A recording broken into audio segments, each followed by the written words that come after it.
경배합니다. 주님 높이 받으시옵소서.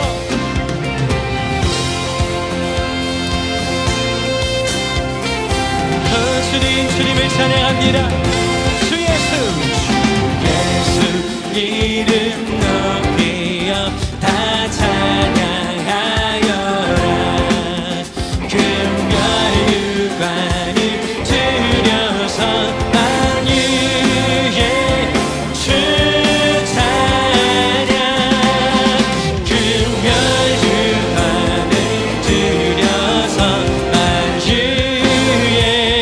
주 찬양. 주님, 주님, 주님을 경배합니다. 예수 당한 고난을 못 잊을 죄인아 내 귀한 고백 바쳐서 만유의 주 찬양. 내 귀한 고백 바쳐서 만유의 주 찬양. 우리 마음을 다해 함께 찬양합니다. 지구 위에 거하는 온 세상 사람들 그 크신 위여 높여서 만유의 주 찬양. 그 크신 위여 높여서 만유의 주 찬양. 주 믿는 성도, 주 믿는 성도 다 함께 주 앞에 엎드려 무궁한 노래 불러서 만유의 주 찬양. 무궁한 노래 불러서 만유의 주 찬양. 주님을 경배합니다. 그 크신 위여 높여서 만유의 주 찬양. 무궁한 노래 불러서 만유의 주 찬양. 감사와 감격을 넣어 박수와 음성으로 주님을 경배합니다.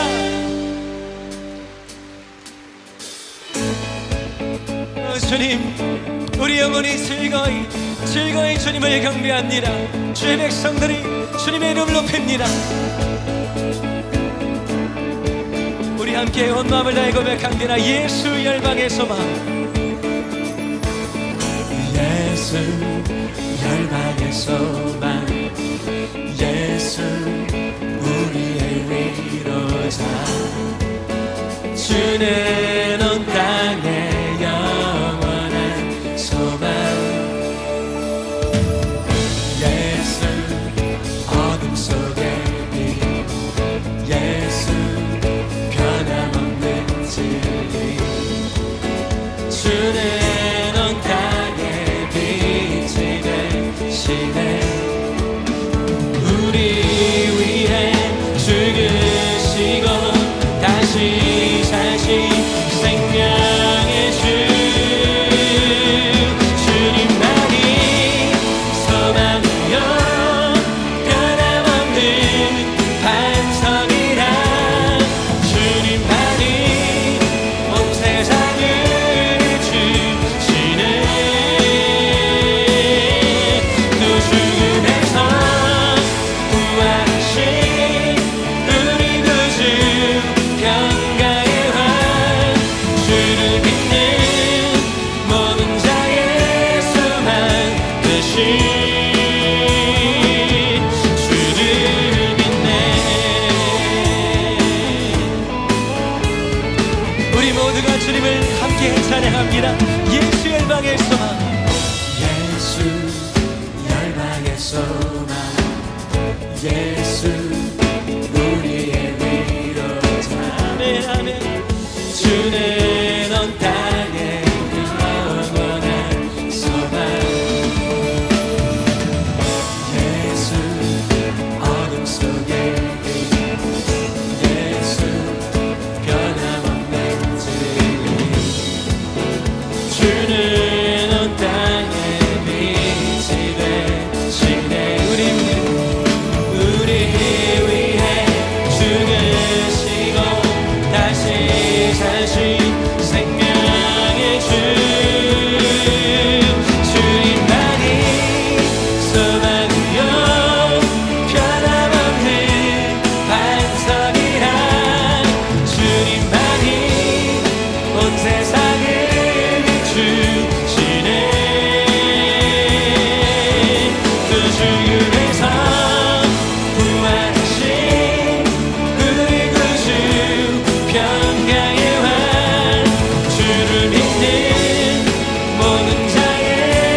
사신 생명. 이 주님을 찬양하며 우리 위해 죽으시고 다시 사신 생명. 우리 한번 해보세요. 우리 위해 죽으시고 다시 사신 생명의 주. 찬양합니다. 주님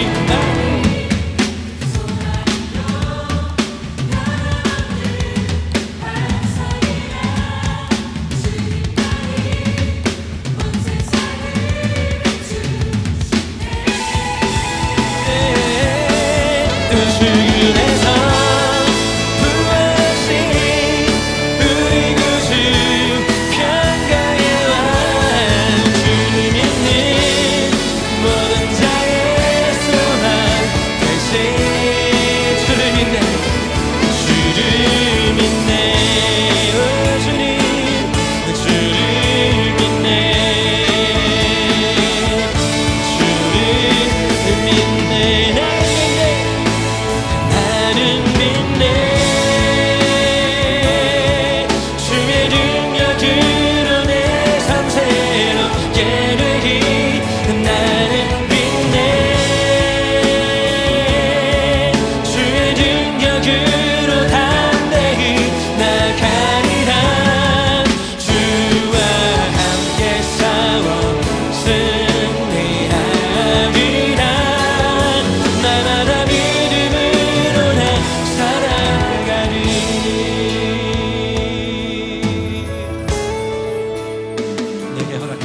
내게 허락하신 시련을 통해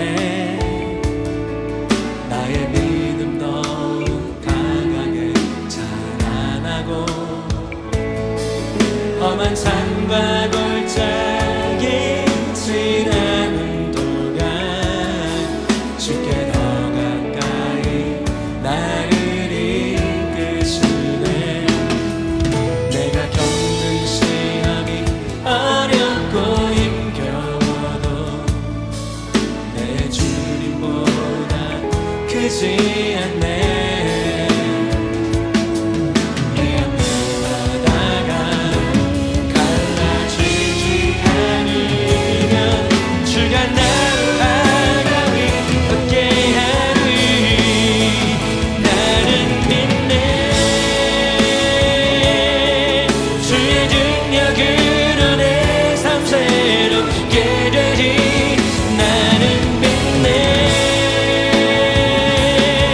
주의 능력으로 담대히 나가리라.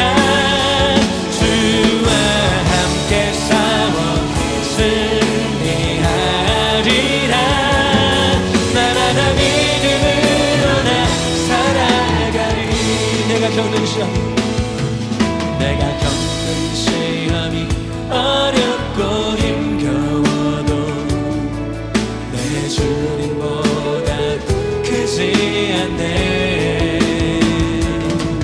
내 앞에 바다가 갈라지지 않으면 주가 나로 바다 위 걷게 하리.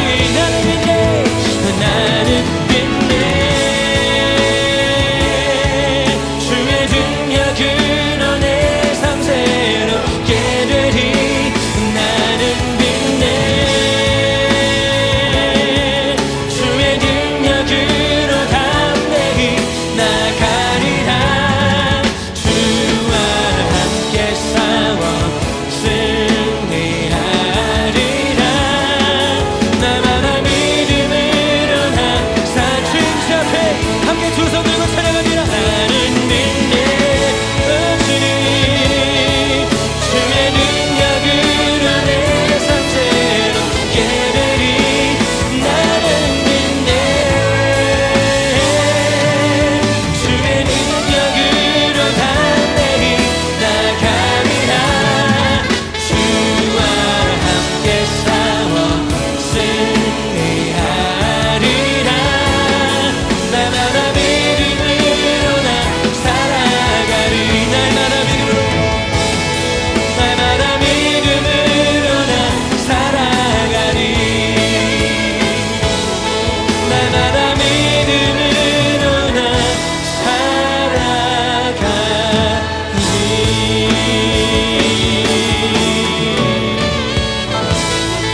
모두 굽혀 경배해 신령과 진리로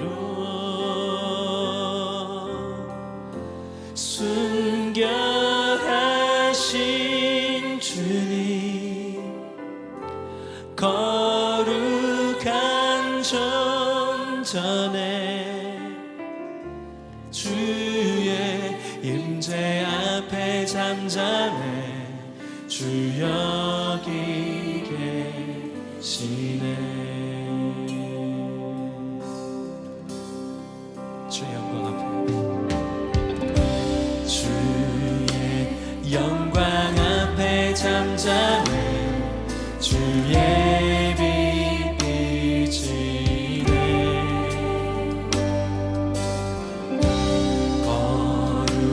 거룩한 불 태우시고 영광의 왕수네. 주 영광 찬란해 빛 되신 우리와 주의 영광 앞에 잠잠해 주의 우리 목숨을 피어 찬양합니다. 주의 능력 앞에 잠잠해 주 역사하시네.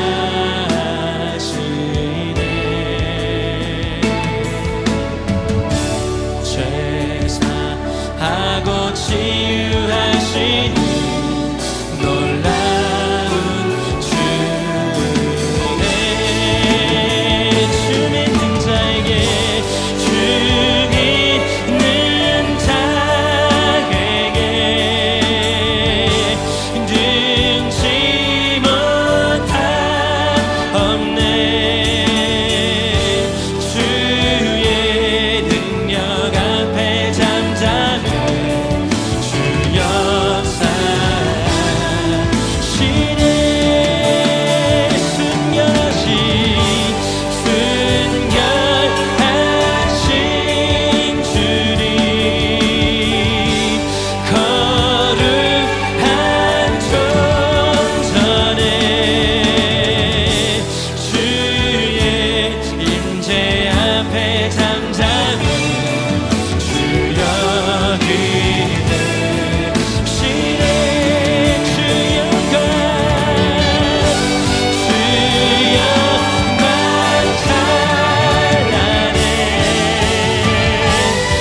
역대상 9번째 말씀, 변화의 시작은 나로부터 라는 제목을 가지고 말씀을 함께 나누겠습니다.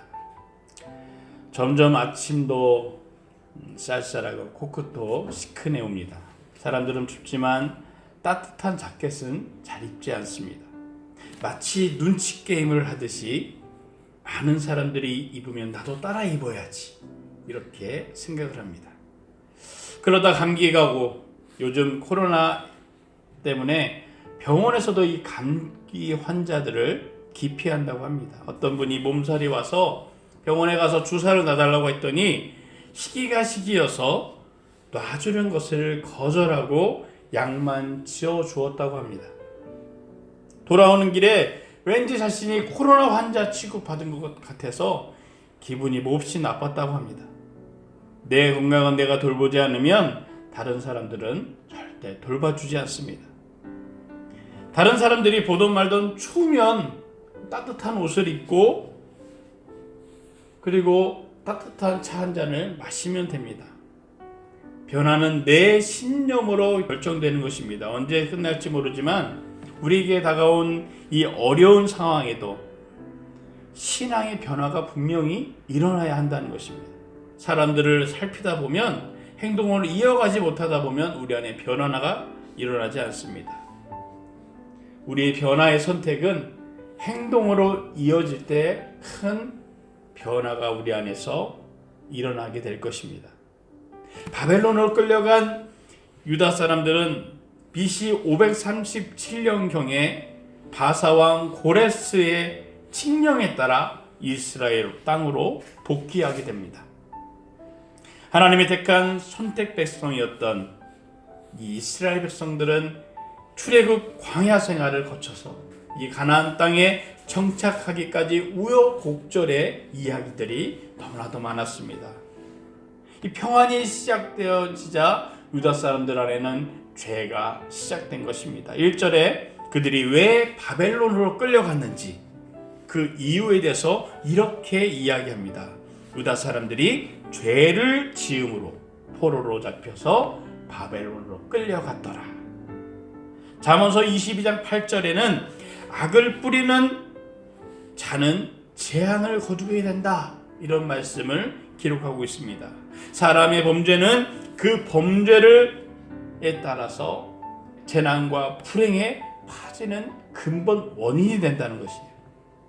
인간의 생사화복을 주관하시는 하나님과 우리의 관계가 점점 멀어지게 될 때 결국 우리는 죄의 심판대에 놓이게 되는 것입니다. 하지만 우리는 죄를 완전히 떠나서 살 수 없는 연약한 존재입니다. 우리는 날마다 죄를 짓고 회개하는 이런 반복된 생활을 날마다 하고 있습니다. 로마서 7장 10절에서 11절에 바울은 이렇게 고백을 합니다. 나는 죽었습니다. 생명에 이르게 할 그 계명이 나를 죽음에 이르게 하는 것이 됐습니다. 죄가 계명으로 인해 기회를 타서 나를 속이고 그 계명으로 나를 죽였습니다. 계명이 나쁜 것이 아니라 죄가 그 계명을 틈탈 때 우리를 죽인다는 거예요. 어떻게 죽이냐면 영적으로 죽인다는 것입니다. 결국은 사람들은 교회 나가는 것이 마치 자신의 자유를 빼앗기는 것처럼 생각합니다. 내가 꼭 이 오롯이 주일을 내 마음대로 평안히 쉬어야 하는데 교회라는 굴레 속에 갇혀서 내 자유가 점점 빼앗기는 것 같다. 이런 답답함을 느낍니다. 당시 유대 사람들도 그랬다는 것입니다. 하나님의 말씀을 통해 축복을 생활하면서 평안 가운데 있었지만 율법과 또 율법을 통해서 주어진 수많은 규칙들이 자신들을 갖고 있는 이 자유를 억압한다고 생각했습니다. 그래서 그들은 자신의 생각에 따라 행동하게 되었습니다. 내가 자신이 내 생각에 따라 행동하는 것이 자유인데 그러면서 마음대로 그들은 하나님의 말씀을 버리고 자신이 마음에 드는 우상을 골라서 섬기기 시작했습니다. 그들은 이것이 진정한 자유라고 생각했습니다. 하지만 그 자유 때문에 결국은 그들의 바벨론으로 끌려가서 정말 억압과 자유가 없는 종노릇을 하게 된 것입니다.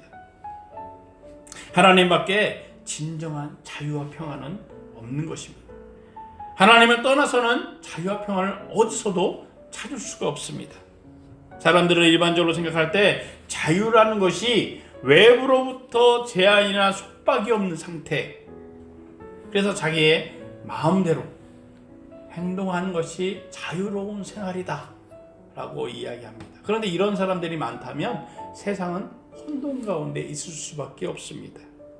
요즘에 이곳저곳에서 자기 마음대로 행하다가 다른 사람들이 피해를 주고 때로는 죽음을까지 이르는 잘못을 하는 것을 우리는 많이 볼 수가 있습니다. 내 마음대로 했는데, 내가 원래 그들을 피해 주려고 했던 것도 아니고 그들을 죽이려고 했던 것이 아니라 내 마음대로 하다 보니까 그 사람들에게 피해를 주게 되었다. 원래 의도는 없었다라고 그들은 이야기합니다. 하지만 자신의 자유대로 하다 보니 결국 그것이 누군가에게는 피해가 되는 것입니다. 그런 사람들이 가득한다면 국가는, 사회는 유지될 수가 없습니다. 국가에서는 국가와 사회의 질서를 유지하기 위해서 자유를 법이라는 테두리로 그들을 제한합니다. 법의 테두리를 벗어나서 자유를 누리는 것은 자유가 아니라 망족이다, 방종이다 라고 이야기하면서 그들이 원래 주었던 자유도 어떤 부분에서 박탈하게 되어집니다. 결국은 이 법의 테두리에 있어야만 그 법이 규범하고 있는 자유를 누릴 수 있게 되는 것입니다. 하나님과 인간의 관계도 같습니다. 하나님은 인간을 창조하시고 그 인간에게 자유의지를 주었습니다. 하나님께 순종하고 예배하고 영광 돌리는 삶을 목적으로 자유의지를 주은 거예요. 그런데 사람들이 이것을 착각합니다. 그래서 율례와 법도 가운데서 자유를 찾지 않고 그것을 벗어나서 자유를 찾으려고 합니다. 이것이 자신의 주어진 자유의지라고 이야기합니다. 그런데 결국은 하나님이 주어진 율례와 법도, 이 말씀을 벗어난 자유는 결국은 자신의 진정한 자유도 평안도 박탈되어지게 되는 것입니다. 인간은 하나님을 벗어나면 결국은 완전한 자유를 누릴 수가 없게 되는 것입니다. 자신이 원하든 원치 않든 어딘가 소속이 돼야 돼요. 하나님께 속하든지 아니면 사단에게 속하든지. 그런데 사단에게 속하면 그 끝은 멸망의 길로 가게 되는 것입니다. 영원한 종노릇하는 인간의 최후를 만나게 되는 것입니다. 우리는 하나님 안에 머물러 있어야 합니다. 하나님을 섬김으로 일정한 부분이 내 안에서 자유가 제한되어지고 무엇인가 하나님의 법도와 율례 테두리 안에 들어가는 것이 부자유스러운 것처럼 느껴지지만 그 안에 있어야 하나님 주시는 축복과 은혜를 경험하게 되는 것입니다.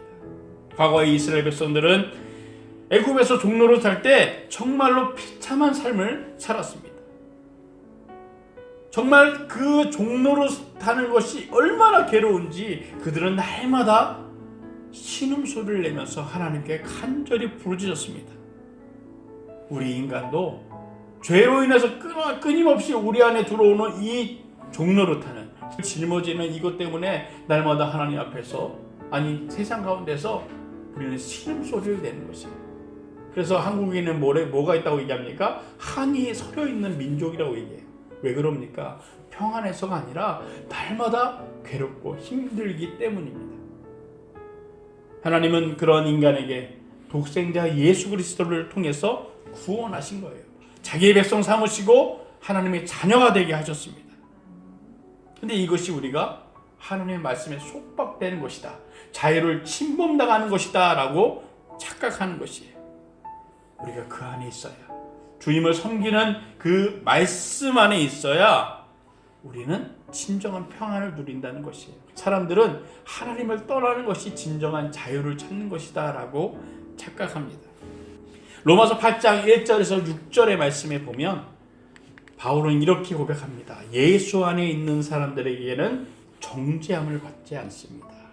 이는 그리스도 예수 안에 있는 생명의 성령의 법이 죄와 죽음의 법에서 여러분들을 해방했기 때문입니다. 율법이 육신으로 인해 연약해져서 할 수 없었던 그 일을 하나님께서는 하셨습니다. 곧 하나님께서는 죄를 속량해 주시려고 자기 아들을 죄 있는 육신으로 보내셔서 육신 안에서 죄를 심판하셨습니다. 이는 육신에 따라 살지 않고 성령을 따라 사는 우리에게 율법이 요구되어 이루어진 것이 하시려는 것입니다. 육신을 따라 사는 사람은 육신의 일을 생각하지만 성령을 따라 사는 사람은 성령의 일을 생각합니다. 육신의 생각은 죽음이지만 성령의 생각은 생명과 평안입니다. 그것은 성령에 따라서 살지 못하기 때문에, 우리가 육신에 따라 살기 때문에 불만과 불평이 우리 가운데 일어나게 되는 것입니다. 하나님은 성도가 죄를 범하면 징계를 하십니다. 하지만 하나님은 그 징계 가운데서 회개하면 반드시 회복을 시켜주십니다. 스가랴서 1장 1절에는 성령에서는 이스라엘 백성들이 본토로 귀환하는 것을 하나님은 이렇게 표현합니다. 바사왕 고레스에게 마음의 감동을 주셨기 때문에 그들이 돌아오게 되었다. 하나님이 이미 예레미야서 25장 11절에 그들에게 예언했었습니다. 백성들이 범죄하여서 바벨론의 포로로 끌려가서 70년 동안 종살이하게 될 것이다. 이미 그들에게 예언의 말씀을 주셨어요. 너희들이 범죄해서 70년 동안 종살이하게 될 것이다. 그 예언대로 유다 백성들은 BC 605년에서 537년 그 안에 약 70년 동안 그들은 종살이를 하게 됩니다.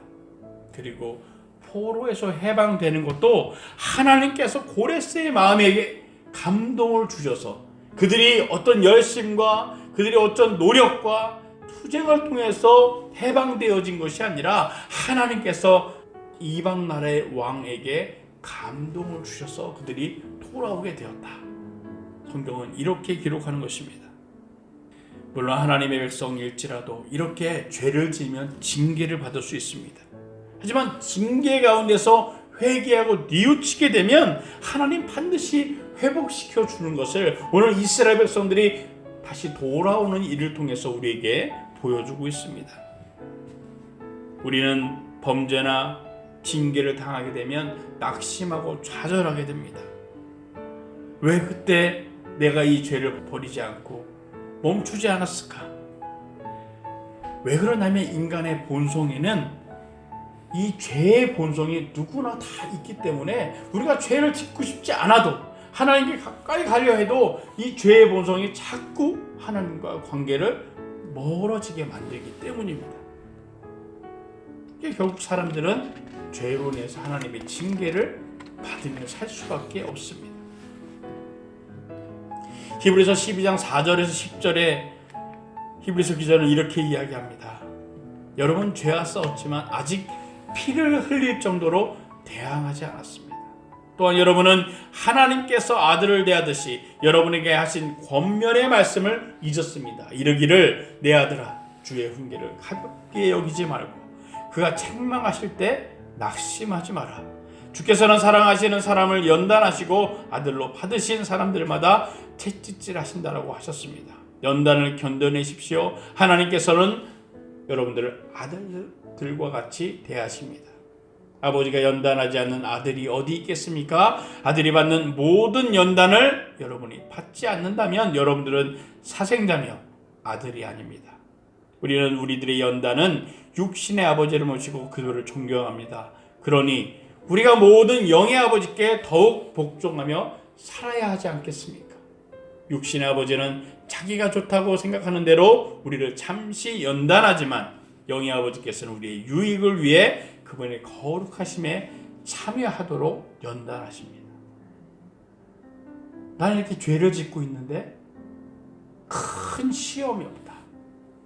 난 주의를 빠져도 별 다른 일이 없다.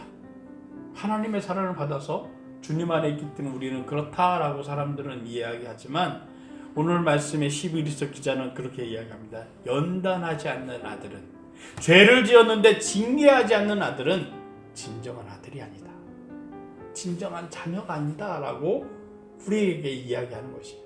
가까이 갈수록 내 안에서 불편한 심정들이 나오고 때로는 어떤 사람은 마음대로 죄를 져도 가만히 내버려 두는데 하나님은 내가 작은 죄를 져도 큰 심경의 변화와 징계를 주실 때가 있어요. 그때 원망하는 우리들의 모습이 있는데 우린 그럴수록 하나님이 나를 특별히 사랑하시는구나, 나를 자녀 삼으셨구나, 나를 지키시고 계시는구나, 나에게 관심이 많구나 라고 생각하는 거예요. 자녀가 잘못되는 길에 관심이 없는 부모들은요 내버려 둡니다. 하지만 자녀를 정말 사랑하는 그런 부모들은 자녀가 잘못된 길에 들어섰을 때 매를 들어서라도 그 길을 바로잡는다는 거예요. 정말 나를 분노케 해서 화가 났다기보다 사랑하기 때문에, 자녀이기 때문에 징계를 하는 것입니다. 하나님의 징계는 그 징계 안에 긍휼이 있다는 것이에요. 그 긍휼이 있다는 뜻이 뭐냐면 이미 회복을 전제로 하는 징계라는 것입니다.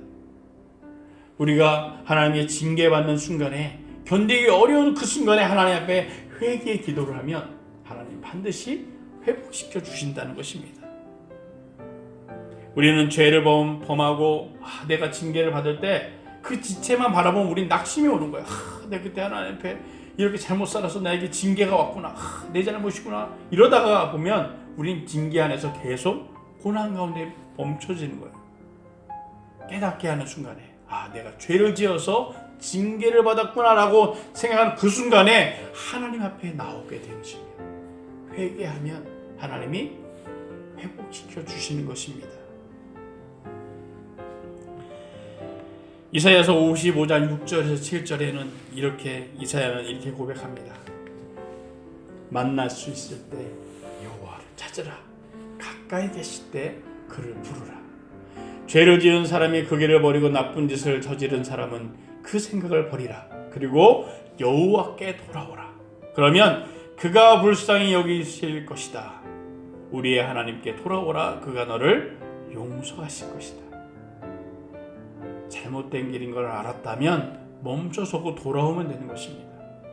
내가 죄를 짓는 것을 깨닫는 순간에 하나님 앞에 무릎 꿇고 기도하고 회개하면 주님께서 용서해 주신다는 것이에요. 이것이 바로 우리가 주님과 함께 연결되어 있다는 것을 알게 하는 것입니다. 성경에서는 이스라엘의 성공의 역사보다 실패의 역사를 많이 기록하고 있습니다. 왜 하나님은 이스라엘의 성공의 역사만 기록하시지 왜 실패의 역사를 이렇게 많이 기록하고 있을까? 이스라엘 백성들의 실패를 교훈 삼아서 동일한 실패의 삶을 살지 말아라. 분명히 이 실패의 삶이 어떻게 시작되어지고 어떻게 진행되어지는 것을 성경에 기록하면서 하나님의 성도들이 그 길에 서지 말라라고 우리에게 경고의 메시지를 이미 주고 있는 것입니다. 그래서 우리로 하여금 실패의 삶이 아니라 성공의 삶만 살기를 원하시는 뜻이 하나님이 이스라엘 백성의 실패를 적어놓은 메시지가 그 안에 있는 것입니다.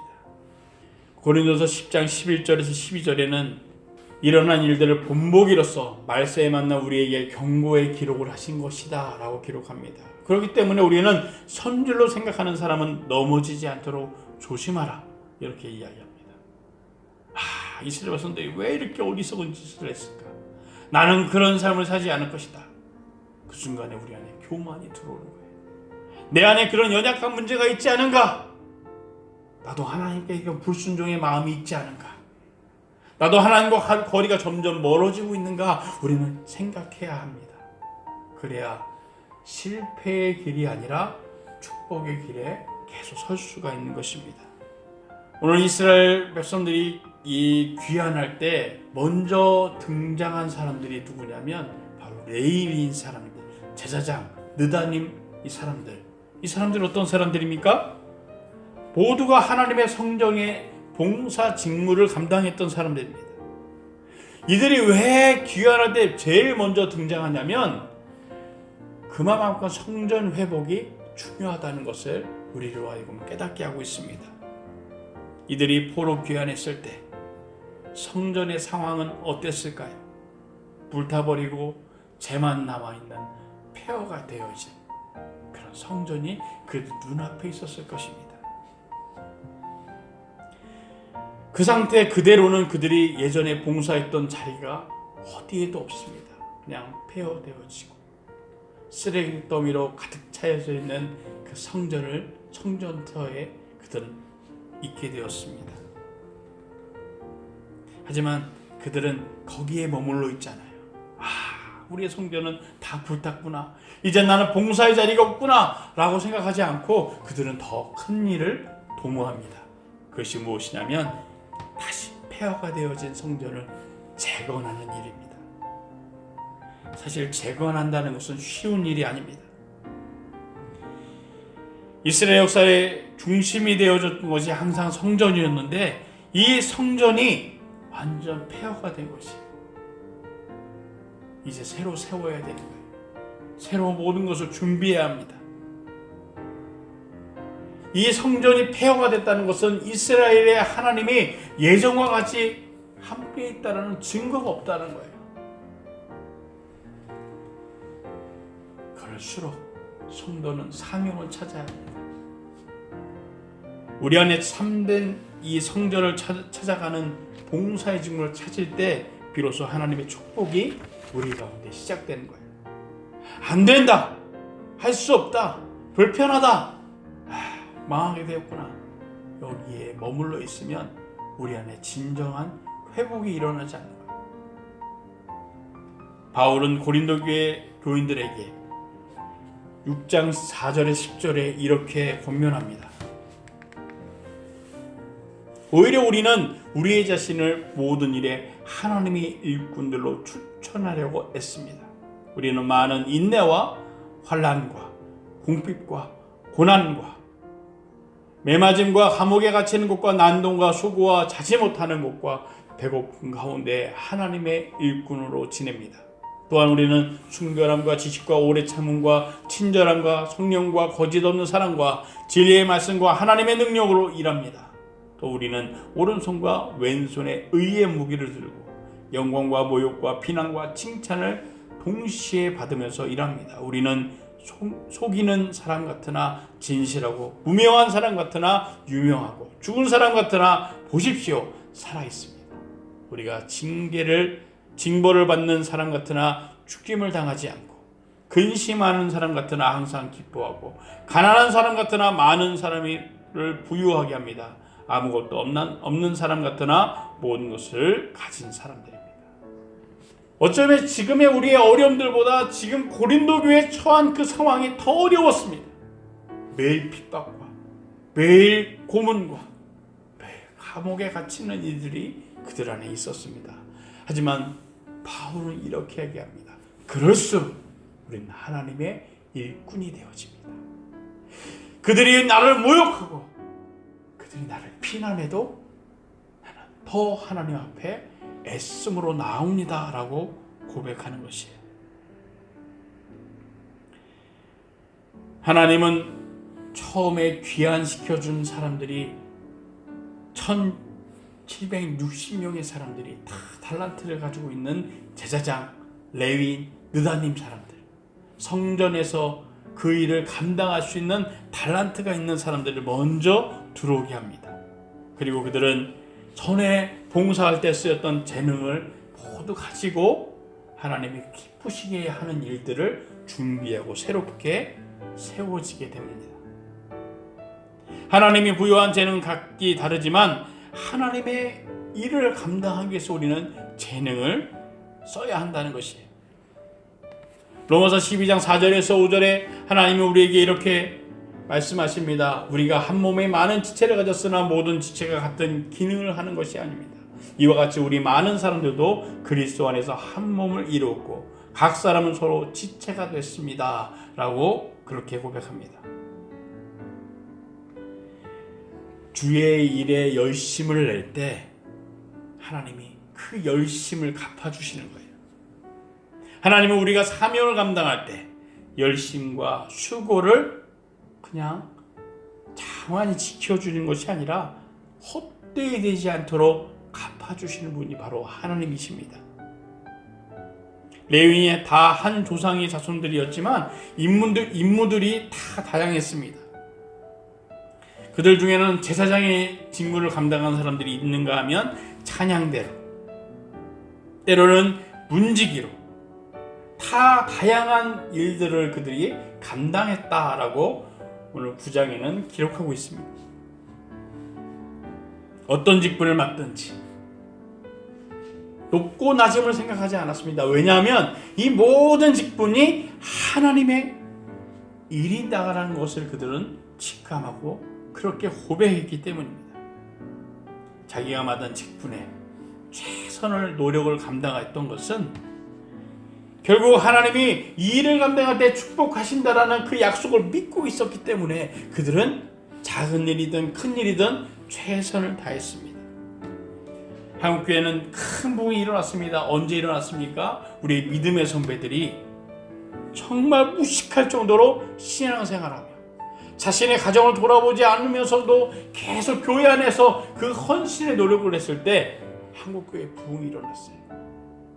사실은 그들이 가정을 돌보지 못하는 이유가 뭐냐면 가정이 돌아봤자 아무 소망이 없는 거예요.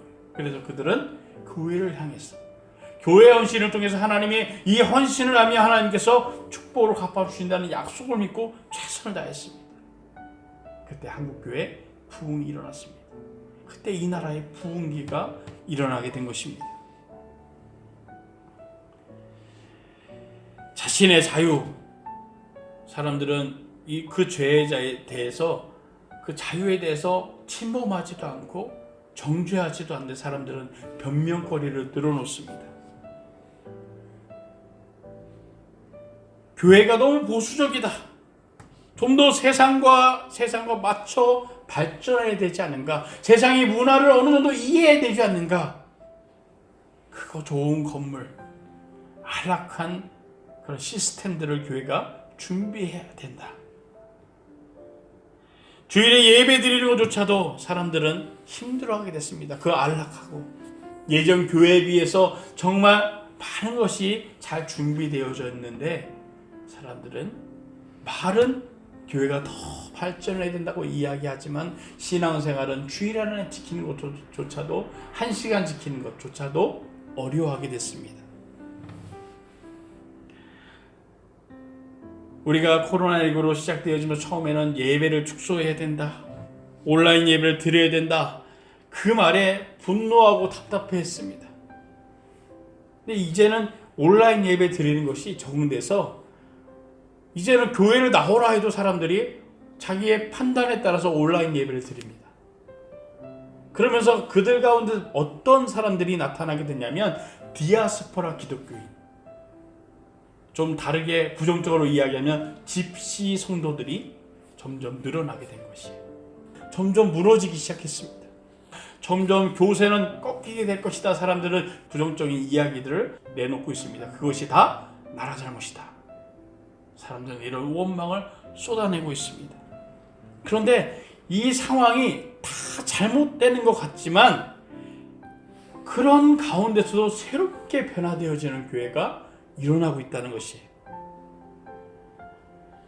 코로나19를 통해서 이런 잘못된 생각을 가지고 자신의 자유와 자신이 갖고 있는 모든 것이 무너졌다라고 이야기하는 사람들 가운데 그들 가운데 이 디아스포라 기독교인 또 집시 성도들이 늘어나면서 변화가 일어난 거예요. 뭐냐면 그동안 멈춰져 있던 것이 21세기의 새로운 교회 변혁이 된 것입니다. 9장에 귀환한 제사장과 이스라엘 백성들의 족보가 지루할 정도로 계속 기록되어졌습니다. 때로는 찬양을 했다. 문지기가 되어졌다. 누구의 아들이 되었다. 그러면서 기록되어지면서 이어지는 것이 무엇이냐면 이스라엘 왕 초대 왕 기스의 아들 사울이 등장하게 됩니다. 그러면서 이제 이스라엘의 새로운 변혁이 일어나고 있다. 앞으로 나타날 그 10장의 내용은 다윗의 왕조의 이야기를 준비하고 있는 것입니다.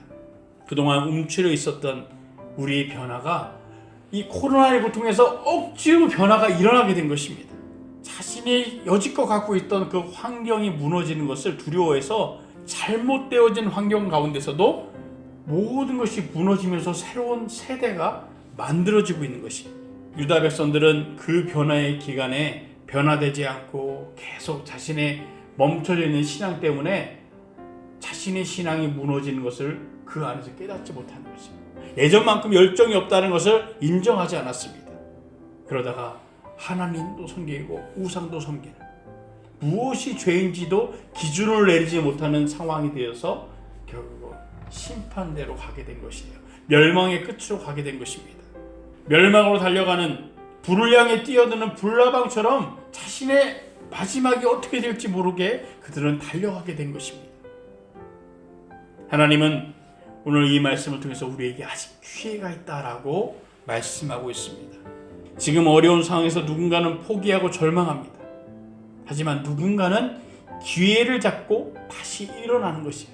우리는 하나님의 백성이고 하나님의 자녀인 것을 잊지 않는다면 눈으로 보여지는 것보다 더 위대한 힘으로 우리를 지키시고 인도하시고 특별한 계획을 주시고 있다는 것을 알게 된 것입니다. 사람들이 예전에는 자신이 평생 동안 어려서부터 다니던 그 교회가 잘못되어져도 뭔가 말씀다워지지 않아도 다른 교회도 다 그럴 거야, 이런 고정관념에서 벗어나지 않고 있다가 잠시 떨어져 있다 보니까, 수많은 말씀들을 듣다 보니까 자신이 들었던 말씀이 잘못되었던 것을 깨닫게 되어진 거예요. 사람들이 인터넷 예배 때문에 공중에 떠 있다, 많은 사람들이 교회로 다시 돌아오지 않는다, 회복되지 않을 것이다, 그런 생각을 하고 있지만 또 이 모습이 그들로 하여금 다시금 하나님 안에서 영적으로 회복할 수 있는 기회를 주시는 것이다 라고 생각하는 순간 우리 안에 변화가 일어나는 거예요. 또 다른 영적인 부흥이 일어나게 될 것입니다. 하나님은 그 일에 우리가 감당해야 할 몫을 찾으라고 명령하고 있습니다. 변화는 누군가 변화시켜 준다고 변화되는 것이 아니라 내 안에서 변화를 시작하는 행동으로 시작될 때 우리는 비로소 변화하기 시작될 것이고, 악한 세상이라는 그 세상 가운데서 하나님의 성도로, 자녀로 살아갈 수 있게 되어집니다. 원망하기보다 하나님을 바라보고 새롭게 변화되어진 믿음의 세대로 쓰임받는 저와 여러분 되시기를 주의 이름으로 축원합니다. 우리 이 시간 기도하겠습니다.